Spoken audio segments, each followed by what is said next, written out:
My abusive dad kicked me out into the January cold half-naked saying you don't deserve to live after believing my golden sister lies about me. Years later karma hit them hard. I still remember the cold. The kind that burns your skin and makes breathing feel like swallowing glass.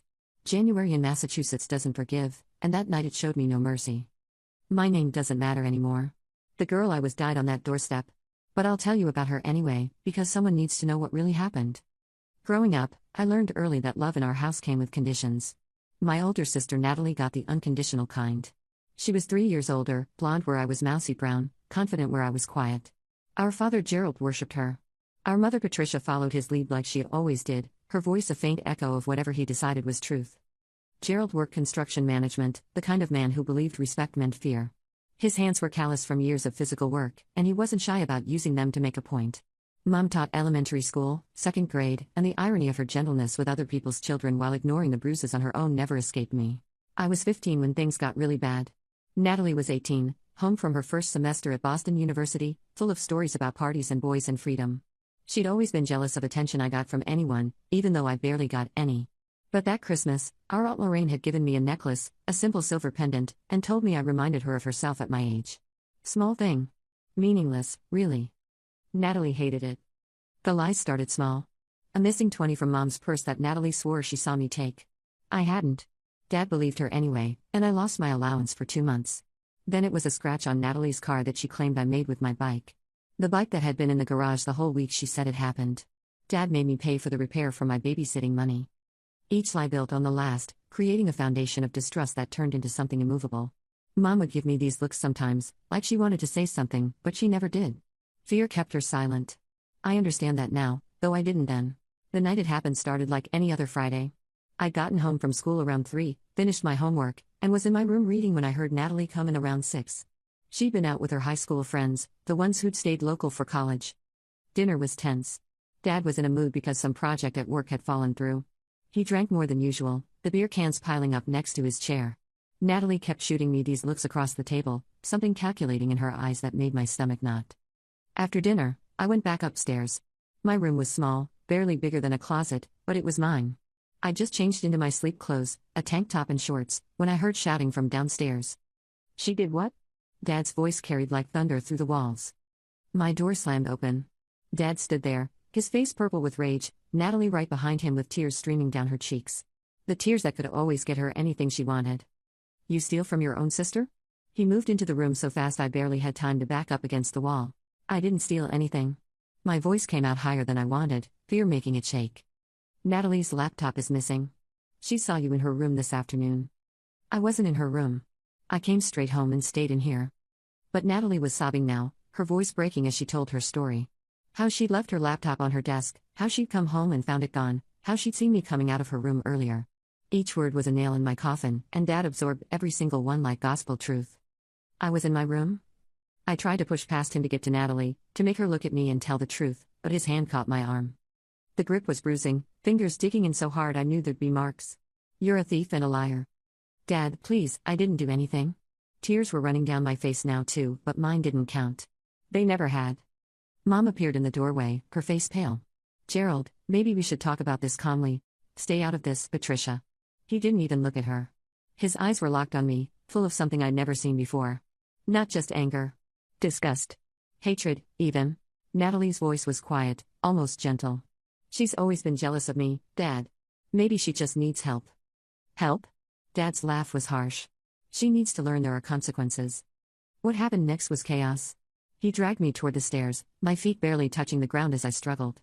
Mom was crying now, saying something about calling down, about waiting until morning, but her voice was weak against Dad's fury. You want to act like trash? I'll treat you like trash.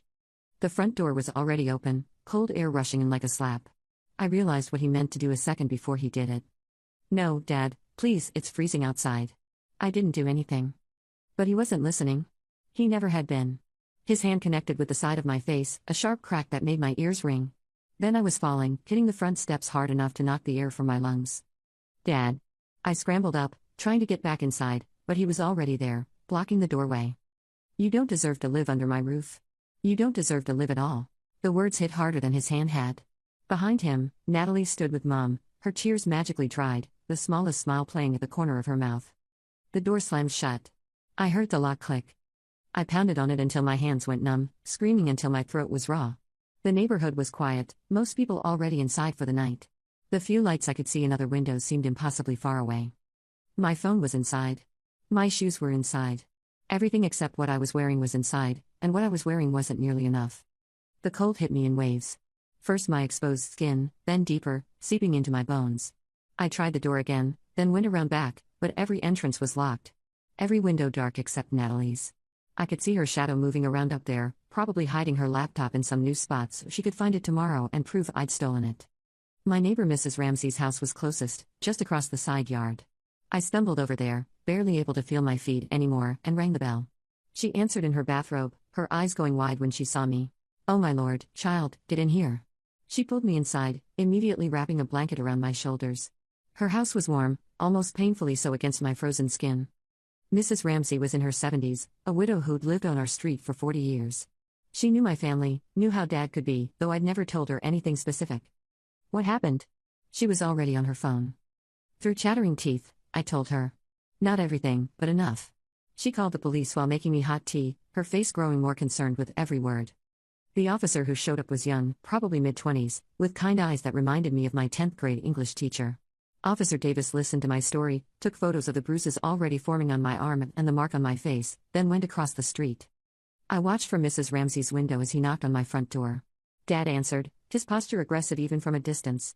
They talked for several minutes, Dad gesturing angrily, before the officer came back. "Your father says you ran away after he caught you stealing. He says you've been troubled lately, lying about family members." Officer Davis's voice was gentle, but I could hear the doubt underneath.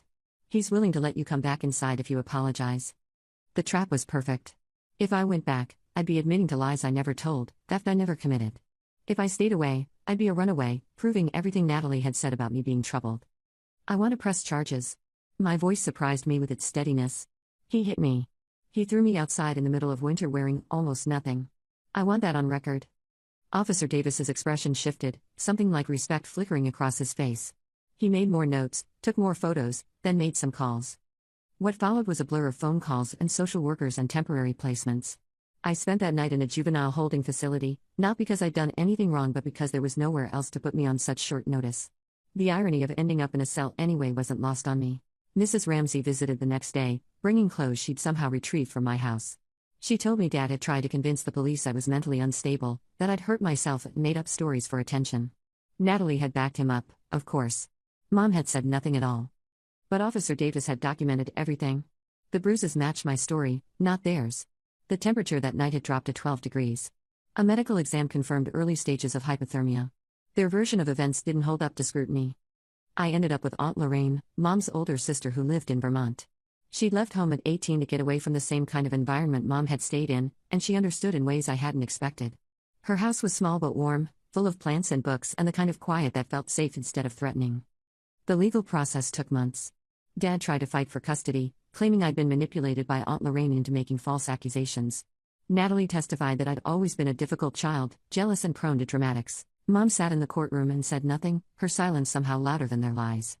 But the evidence spoke for itself. The police report, the medical records, the photos. My testimony, given calmly and clearly despite my shaking hands. The judge terminated Dad's parental rights and granted Aunt Lorraine full custody. I was 16 by then, and the relief felt like finally being able to breathe. I changed schools, started therapy, and slowly began to rebuild something resembling a life. Aunt Lorraine worked as a freelance graphic designer, her hours flexible enough that she could be there when I needed her. She never pushed, never demanded gratitude, just provided steady support while I figured out who I was without fear as my constant companion. The first few months in Vermont were strange. I'd wake up in the middle of the night, heart racing, convinced I'd heard Dad's footsteps in the hallway. But it was always just the house settling, or Aunt Lorraine's cat prowling around.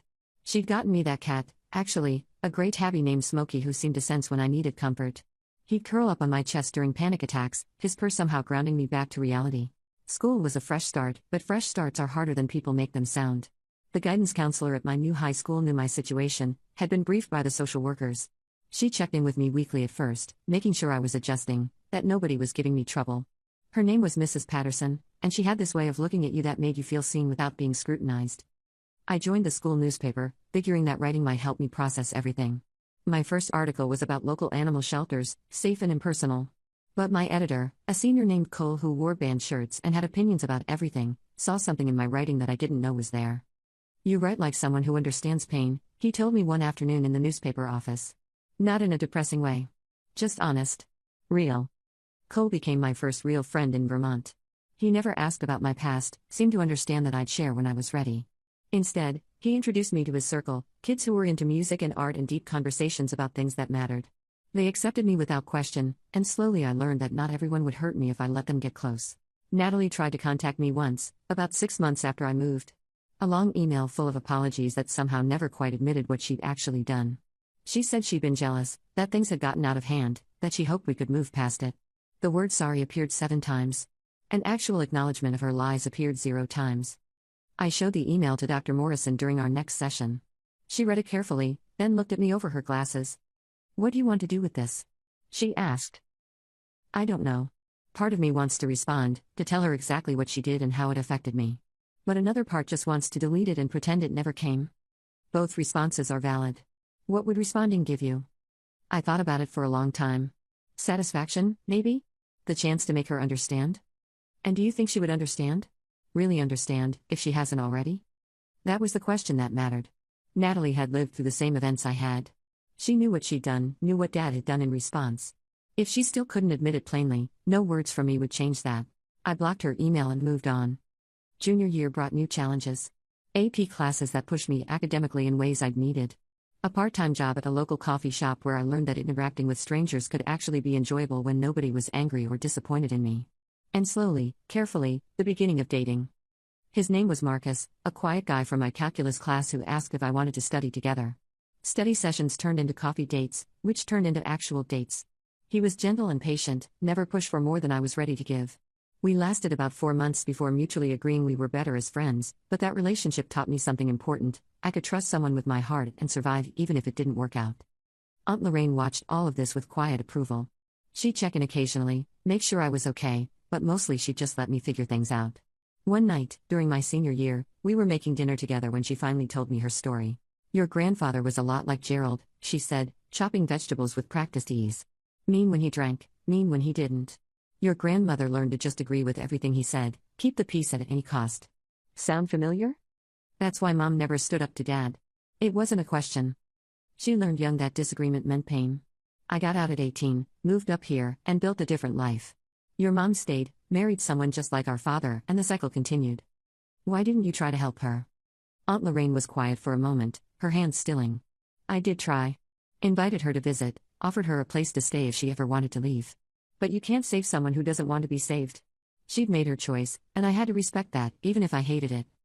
But you saved me. She looked at me then, her eyes bright with unshed tears. You wanted to be saved. That makes all the difference. Senior year also brought college applications. I applied to 7 schools, got into 5, and chose University of Vermont because it felt right. Close enough to Aunt Lorraine that I wouldn't feel completely alone, far enough that I'd have independence. The partial scholarship helped, but I knew I'd need to work to cover the rest. The summer before college, I worked 2 jobs. The coffee shop during the day, and evening shifts at a bookstore that stayed open late. The bookstore owner, an older woman named Ruth, reminded me of what Mom could have been if she'd made different choices. Strong, independent, unafraid to speak her mind. You're going to do great things, Ruth told me during one of our quiet evening shifts. I can tell. You've got that determination that comes from surviving something that should have broken you. High school was hard. The new school was bigger, more impersonal, which was both good and bad. Good because nobody knew my story. Bad because making friends when you're full of distrust and trauma isn't easy. But I had one advantage I'd never had before, therapy that actually helped. My therapist, Dr. Morrison, was a woman in her 50s who'd worked with trauma victims for decades. She taught me that what happened wasn't my fault, that Natalie's choices were her own, that Dad's violence came from something broken in him, not something wrong with me. Slowly, painfully, I started to believe her. I graduated high school with honors, got into the University of Vermont with a partial scholarship, and worked part-time at a bookstore to cover the rest. Aunt Lorraine offered to help more financially, but I needed to prove to myself that I could do this. That I was capable and strong and deserving of good things. College was where I found myself. Psychology major, with a minor in social work. If my story could help me understand and help others, then maybe it meant something after all. I made friends, real ones who didn't know the scared girl I'd been and only knew the person I was becoming. I met Thomas in my junior year. He was a year ahead of me, studying education, planning to teach middle school history. He was patient and kind and the first person I told my whole story to. He listened without judgment, held me while I cried, and never once treated me like I was damaged. We got married the summer after I graduated, a small ceremony at Aunt Lorraine's house with the friends who'd become my chosen family. Mom sent a card with no return address. Dad and Natalie sent nothing, which was fine. Better than fine, actually. I got my master's degree in social work, specializing in family trauma and abuse cases. The program was intense, emotionally draining in ways I hadn't anticipated. Every case study felt personal, every discussion about parental failure hit close to home. But my professors recognized something in me, a combination of academic understanding and lived experience that made me effective in ways that pure theory couldn't match. My thesis focused on sibling dynamics in abusive households, specifically how golden child and scapegoat roles developed and persisted. Writing it meant diving deep into research that paralleled my own story. I interviewed dozens of adults who'd been scapegoated as children, and hearing their stories was both validating and heartbreaking. I wasn't alone in what I'd experienced. There were thousands of us, carrying similar scars, rebuilding similar lives. Thomas got his teaching job at a middle school in Burlington during my last semester of graduate school. He'd student taught there the year before, and they'd loved him enough to create a position when one opened up. Watching him with his students reminded me why I'd fallen for him. He had this ability to see potential in kids that others overlooked, to reach the ones who felt invisible. "You do the same thing," he told me one night after I expressed admiration for his teaching. "You see people. Really see them. It's one of your best qualities." Maybe surviving what I'd survived had given me that. When you've been invisible in your own home, dismissed and disbelieved, you learn to recognize that feeling in others. You learn to be the person you needed back then. We bought a small house with a yard about a year after I finished my master's degree. It was a fixer-upper, the kind of place that needed work but had good bones, as the realtor kept saying. Thomas and I spent weekends painting rooms, refinishing floors, slowly making it ours. Every nail we hammered felt like proof that we were building something solid and real. Scout came from the local animal shelter, a 3-year-old mixed breed who'd been returned twice for being too energetic.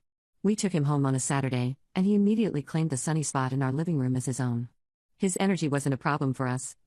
We took him on long hikes through the mountains, played fetch until he finally wore himself out, and he rewarded us with unconditional love that asked nothing in return. The first few years of my career with Child Protective Services were the hardest. Every case involving parental abuse felt personal, and I had to learn to maintain boundaries that protected my own mental health. My supervisor, a woman named Janet who'd been in the field for 20 years, took me under her wing. "You can't save them all," she told me after a particularly difficult case where we'd had to remove 3 kids from their home. "But you can make sure every single one feels heard and believed. Sometimes that's enough." I learned to celebrate small victories. The teenager who finally opened up about her home life. The little boy who stopped flinching when adults raised their voices. The sister who learned she wasn't responsible for her brother's safety, that adults should handle adult problems. Each one mattered, even if the big picture stayed complicated. Thomas and I built routines that became our foundation. Sunday morning pancakes where we'd plan our week. Evening walks with Scout where we'd decompress from our days. Monthly dinners with Aunt Lorraine where we'd play board games and she'd tell embarrassing stories about my teenage years that I now found funny instead of mortifying. We talked about having kids someday, but we weren't in a rush. We were still young, still figuring things out, still healing in ways that took time. I worried sometimes about whether I'd be a good mother, whether the cycle of dysfunction might somehow continue through me even though I'd worked so hard to break it. "You're already breaking it," Thomas assured me. "Every day you help kids who remind you of yourself. Every time you choose kindness over cruelty, communication over silence. You're nothing like your parents." Still, the fear lingered. What if I had Dad's temper buried somewhere deep? What if I repeated Mom's pattern of choosing peace over protection? These were questions Dr. Morrison and I explored in ongoing therapy sessions, even years after I'd left home. 8 years passed. Good years, full of the kind of ordinary happiness I'd never expected to have.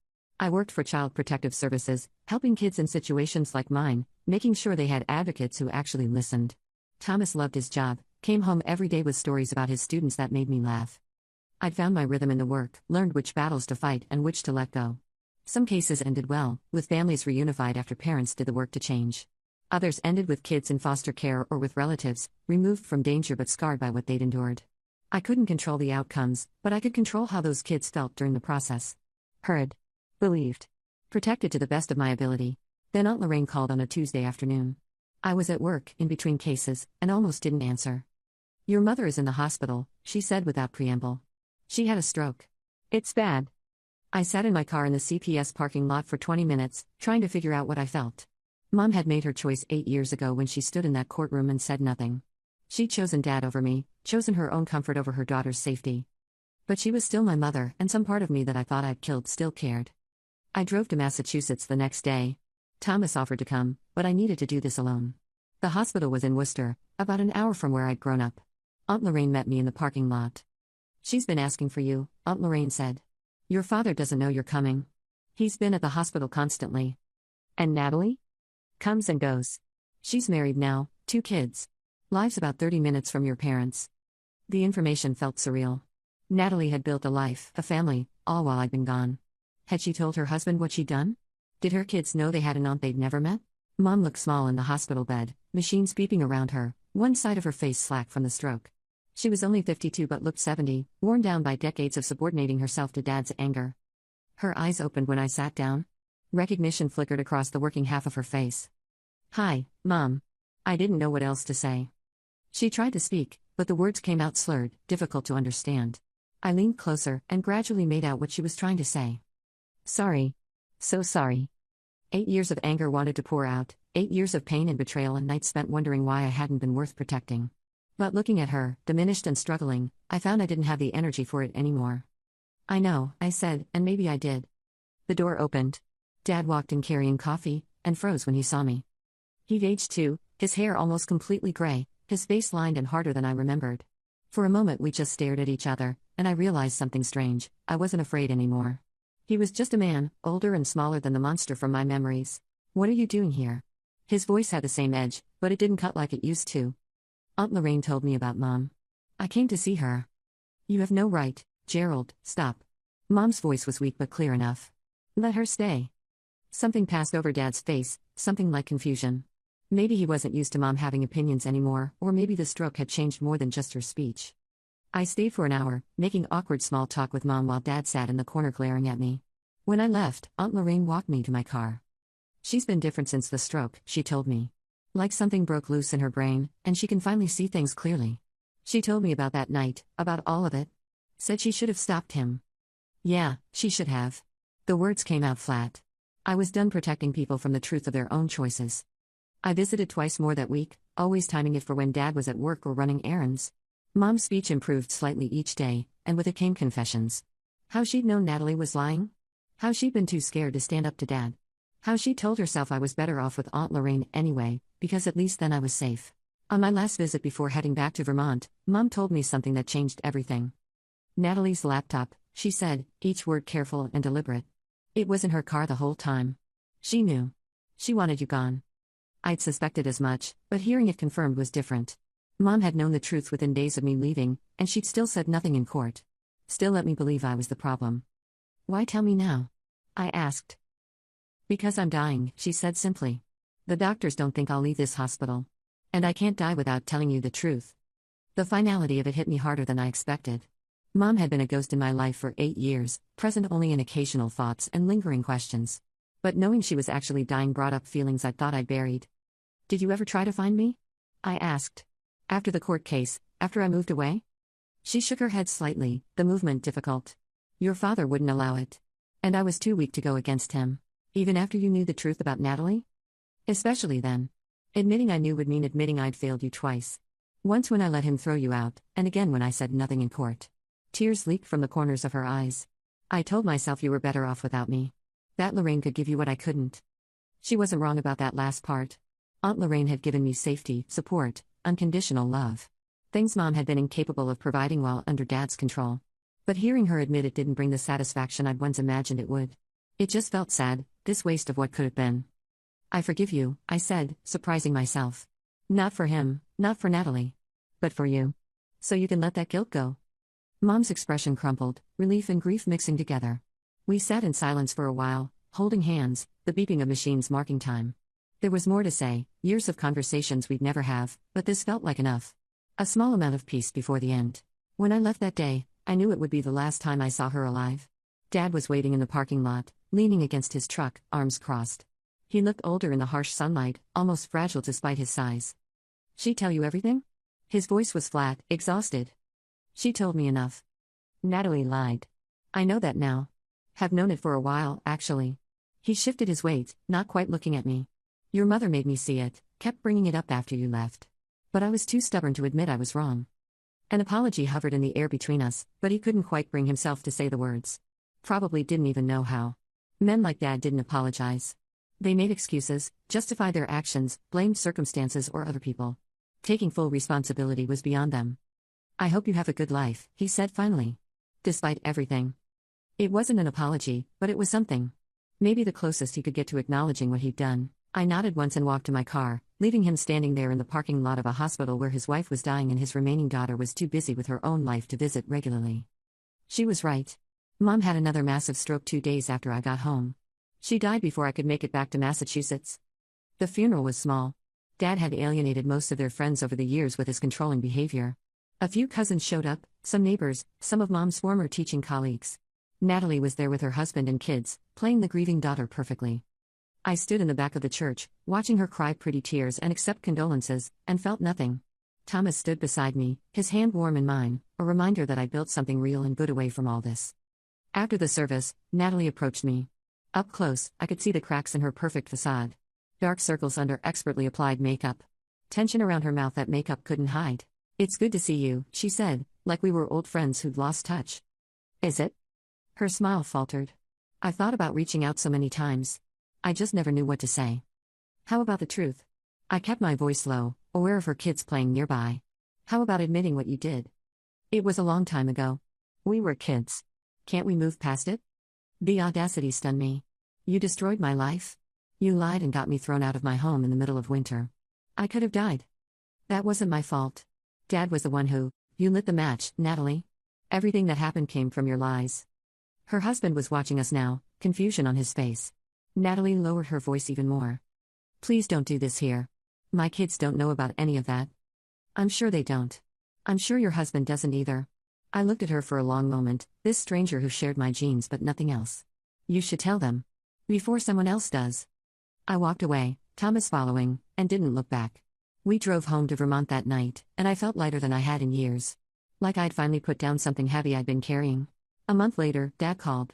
I almost didn't answer, but curiosity won out. "I need your help." His voice sounded older on the phone, less certain. "With what?" "The house. Your mother had the mortgage in her name. Insurance isn't covering everything. I can't afford to keep it on my own. The house I'd been thrown out of, that I'd nearly died outside of, the house that held nothing but bad memories. He wanted my help keeping it." "That sounds difficult," I said. "Your family. You should help."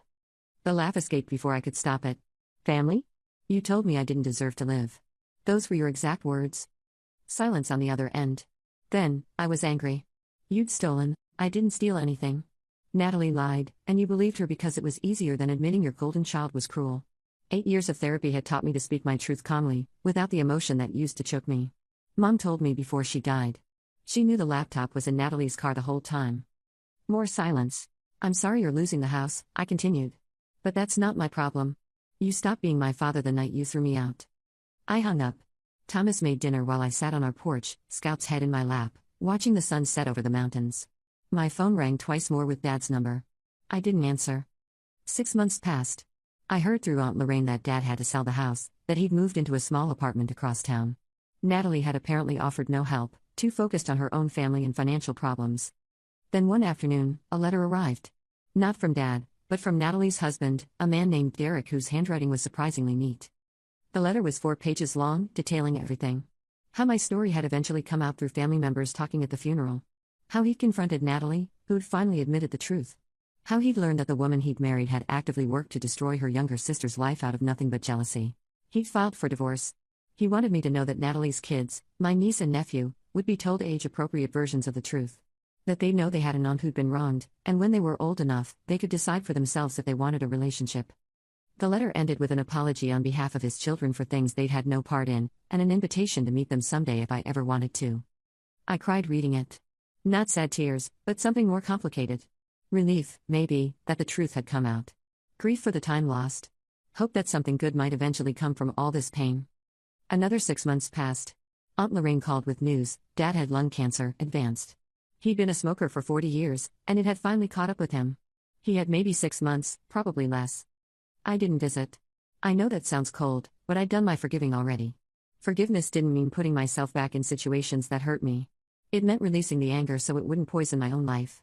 He died 4 months later. I didn't go to the funeral. Sent flowers with a simple card, "Rest in peace." Nothing more felt necessary. Natalie called after. I let it go to voicemail. She called again the next day, and the day after that.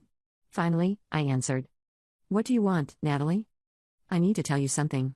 Her voice sounded raw, like she'd been crying. Derek told you, I know he did. About the divorce. He mentioned it. I lost everything. My marriage, my kids half the time, my friends when they found out what I did. Dad died hating me because I wouldn't help him with money. I have nothing. I waited, knowing there was more. I'm sorry. I know that doesn't fix anything, but I need you to know I'm sorry. I was jealous and cruel, and I ruined your life for no reason. You didn't deserve any of it. The apology I'd wanted for 8 years. But hearing it now, I realized it didn't matter as much as I thought it would. I built a good life not because she'd apologized, but despite her never apologizing. Her words couldn't add to or take away from what I'd created. Thank you for saying that, I said finally. I appreciate it. Can we talk? Maybe meet for coffee? I want to make things right. There's nothing to make right, Natalie. What happened shaped me, but it doesn't define me anymore. I have a good life, good people. I'm happy. And you need to figure out how to be happy without needing my forgiveness to do it.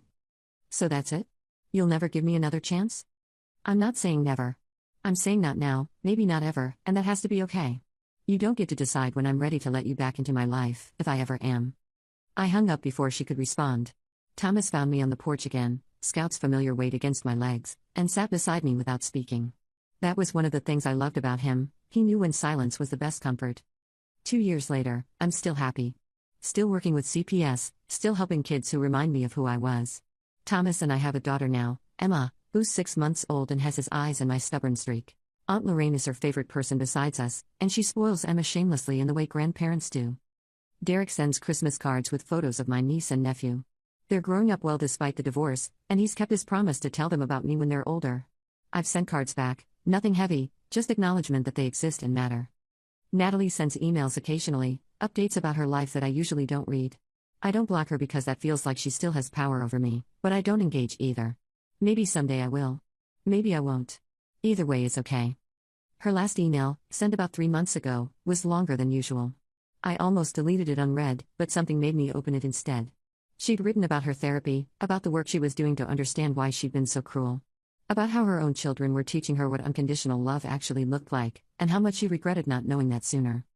She talked about Derek, how he was a better co-parent than she deserved, how he'd never poisoned the kids against her even though he'd have been justified in doing so. How her daughter had asked about me recently, wanted to know about the aunt she'd never met, and Natalie had finally told her an age-appropriate version of the truth. The email ended with no requests, no asks for forgiveness or reconciliation. Just an update, the kind you might send to a distant relative you wanted to stay loosely connected to. In its own way, that felt more genuine than her earlier attempts at apology. She wasn't trying to make me do anything, wasn't using guilt or manipulation. Just sharing information and leaving it up to me what to do with it. I showed it to Thomas, who read it while we sat in our backyard watching Emma play with Scout. The dog was endlessly patient with her, letting her grab his fur and squeal in his ear, his tail wagging the whole time. What do you think? Thomas asked, handing the phone back. I think she's trying. Really trying, not just performing trying. I watched Emma roll around in the grass, her laugh bright and pure. But I don't know if trying is enough. It doesn't have to be, Thomas said. You don't owe her anything. But if you ever decide you want to know her kids, your niece and nephew, that's okay too. Those things aren't mutually exclusive. He was right, as usual. I could maintain boundaries with Natalie while still being open to a relationship with her children someday. They were innocent in all of this, and family connections mattered, even complicated ones. The last time I drove through my hometown was to visit Aunt Lorraine. She'd insisted on seeing Emma, and I couldn't say no. We drove past the old house, now painted a different color and owned by a young couple with a toddler I could see playing in the yard through the car window. The street looked smaller than I remembered. The whole neighborhood did, actually. Funny how places that loom so large in memory shrink when you finally have the distance to see them clearly. I didn't feel anything looking at it. No anger, no sadness, no fear. Just a mild curiosity about the people living there now, hope that the house held better memories for them than it had for me. Thomas reached over and squeezed my hand. Emma made a noise from her car seat in the back. Scout shifted position, his tail thumping against my leg. This was my family now. The one I'd chosen and built and protected fiercely. The one that knew love didn't come with conditions, that mistakes were forgiven and problems were solved with words instead of fists, that everyone's voice mattered equally. That was my revenge, in the end. Not seeing Natalie lose her marriage or dad die alone or mom's deathbed confession. Those were just karma, the universe balancing its books. My revenge was living well. building a life so full of genuine love and joy that the people who tried to destroy me became irrelevant. Proving that their worst actions couldn't define me, that I was stronger than their cruelty, better than their hate. I'd survived the cold night they threw me into. But more than that, I'd found warmth on the other side that they'd never know, because they'd never done the hard work of becoming people capable of giving or receiving it. That's the thing about burning bridges, sometimes the people on the other side need those bridges more than you do. And sometimes, the best thing you can do is let them burn and build something new on your side of the river. I go to sleep every night next to a man who loves me, wake up every morning to a daughter who needs me, spend my days helping kids who deserve advocates. My life is full and rich and mine. And that's all the revenge I ever needed.